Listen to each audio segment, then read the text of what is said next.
अस्सलामुअलैकुम के बाद अर्ज़ है कि हमारे चैनल को सब्सक्राइब करना आप पर फ़र्ज़ है, क्योंकि हम आपके लिए अच्छी अच्छी वीडियो लेके आते हैं। और साथ ही हमारे बेल के आइकन को दबा दिया करें ताकि हमारी आने वाली हर अच्छी से अच्छी वीडियो आपको टाइम टू टाइम मिलती रहा करें।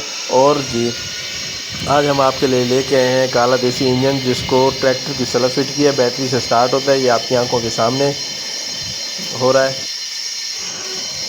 हमारी वीडियो को आखिर तक देखा करें ताकि आपको पूरी मालूमात मिल सके।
For more updates, subscribe to our channel, click the show links and enjoy watching the videos.